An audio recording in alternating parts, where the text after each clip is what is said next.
Go home and ask him, said, why don't we learn about money in school? And he looked at me and says, because the government doesn't let us teach that subject. The government tells us what we can teach and what we can't teach. And I thought that was strange. And I said, but aren't we going to school to learn about money? He says, no, your job is to get a job. I said, but you get a job to earn money. He goes, no, you're supposed to just get a job. I went, no. Isn't the purpose of a job to earn money? He goes, you're correct. I said, so why don't I just learn about money? I can skip the job part, And he got flustered and he said, if you want to learn about money, why don't you ask your best friend's father about money? And I said, why? That's Mike. So why ask him? He says, because Mike's father is an entrepreneur. And I said, what are you? He says, I'm an employee. I'm a government employee. And I went, oh, what's the difference? He says, the difference is an entrepreneur must know about money, or they're no longer entrepreneurs. And he says an employee doesn't have to know anything about money because the government will take care of them, the company will take care of them. So I'm all confused. But I took my dad's advice and I trundled over to Mike's father's office and knocked on his door and I said, hey, I'm here, 9 years old. Teach me about money. He says, beat it, kid, But that's where the story of Rich Dad, Poor Dad started. And finally, through persistence, my rich dad started teaching me about money on one condition. And that condition was he would never pay me. He says, the moment I pay you, you think like an employee. He says, that's the trap. Entrepreneurs work for free. And now I'm 9 years old, my head's cracking in half. He says, you never want a paycheck. You understand that, kid? I said, okay, I got it. And he says, well, how do I make money? He says, that's what entrepreneurs figure out. It's like, so how do I learn about money? So he would just break out a Monopoly game board. So I would work for free. I'd pick up cigarette butts, and he had hotels and restaurants, and I would clean and do menial tasks. And as I got older, I started getting into office work and marketing and accounting, and I was an apprentice basically, but I always worked for free. And he would teach me about money, but the way he taught me about money was playing Monopoly. And I finally one day I got upset. I said, well, when are you going to teach me about money? He says, what do you think we're doing? We're playing Monopoly. He goes, no. What do you think we're doing? We're playing Monopoly. He says, what do you think we're doing? So I don't know. I'm teaching you about money. And then that's when, you have one green house. He says, there's many formulas for great success in money. There's thousands of them, but one of the best ones is found on the game of Monopoly. It still is today. 4 green houses, 1 red hotel. I said, what? He says, one of the greatest ways to acquire great wealth is playing Monopoly in real life. 4 green houses, 1 red hotel. Well, is that all there is? He goes, that's it. And he says, what do you think I'm doing? And I went, I don't know. So then he took me out and he showed me his greenhouses. And 10 years later, when I was 19, I was now in school in New York, and I come back to Hawaii, and Rich Dad had bought the biggest piece of land smack dab in the middle of Waikiki Beach. And when you go to Waikiki Beach today, you'll see the Hyatt Regency Hotel. That was his hotel. Just like the game of Monopoly. Just like the game of Monopoly. Acquired assets and they became bigger assets. He just kept what's called an assemblage, because that property wasn't that big at the time. So he had to buy out all the small guys. Because Waikiki was a little dirt water little town.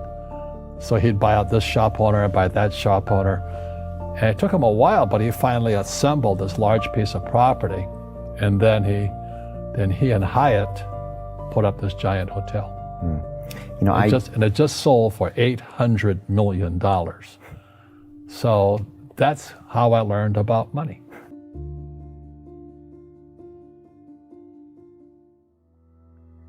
I've had financial crashes. I've had people stab me in the back, but they're all good because I grow from it. That's spirituality. Right. People who are afraid of making mistakes, like they teach in school, they don't ever grow. Because spirituality is there's good and there's bad, there's right and there's wrong, there's up and there's down. Most people only want to be right, they only want to be positive. Well, you can't have that. That's not reality. Well, I wasn't poor by most people's standards, but I came from a family with a poor attitude, if you know what I mean. Because rich, poor, middle class, poverty starts with a fundamental attitude. Poverty is passed on. It's taught in your families. And middle class is taught in families. And so the people right now who are sitting at home, who are struggling financially or worried about money or unhappy, they may be making a lot of money, but unhappy with what they're doing, it was probably taught to you. You know, your superego was taught, get a job, work hard, or you'll never be rich, or the rich are evil, or whatever. The school system will never teach you about money. The school system was designed to teach you to be an employee, which is important, or a doctor or a lawyer, a specialist, but never about money. And what most people lack is real business knowledge, like accounting, like debt, like taxes. You got to know that stuff, but they don't teach it in school to anybody. So, and then when people ask me, how did your rich dad learn this when your poor dad, a PhD, didn't? And the answer is very simply, my rich dad was my best friend's father. His father died when he was 13. So his rich dad had this family business at 13 to run. So he had to drop out of school, which was his blessing. There's blessings, and sometimes the blessing doesn't look like a blessing, but it turned out to be a blessing. And then his teachers became his bookkeeper, his accountant, his attorney, his banker, his real estate agents. So he has what I call real teachers, not these fake teachers in school. You see, most teachers in school, they're out of ethics. They teach subjects they themselves don't practice. I asked the teacher, I said, I'm in my third year of calculus now. It was called strength of materials. I said, am I ever going to use this stuff? He goes, no. I said, why do you teach it? He says, because I get paid. I said, do you ever use it? He goes, no. And that's why, you have to, in life, one of the things I suggest to people, you got to find a real teacher versus a fake teacher. And a fake teacher is somebody who doesn't do what they teach. And a real teacher is doing what they teach every day. So my accountants, my attorneys, they're in it every single day. That's how I learn, because every day I'm solving problems in my business. So I have accountants and attorneys and bankers and all these people on speed dial because I'm solving problems with my team. I see you giving this knowledge out, and yeah. Do the rich people cringe and say, don't tell them that, Rob? Yes. Don't tell people what you know. Right. Keep them poor.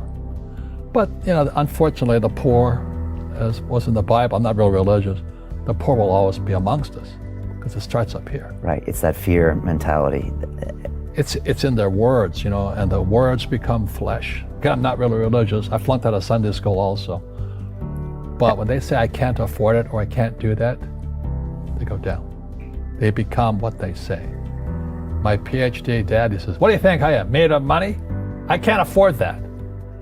And my rich dad would say, that's why he's poor. Poor people say, I can't afford it, I can't do that, I don't have time. Because this is an escape. It's an escape, you know what I mean? It's easy to say, I can't afford it. And your rich dad used to say what instead of, I can't afford it? How can I afford it? How can I do that? What would it take, or why should I do that? He says that a question opens the mind, a statement closes the mind. See, when you say, I can't afford it, your mind shuts down, and you become what you say. Rugby is a team sport, but so is soccer. The rules are different. And other people are golfers. They play by themselves. And so everybody's different. So my game financially is business, number one. Second is real estate. So what I say to young people is, you find your game.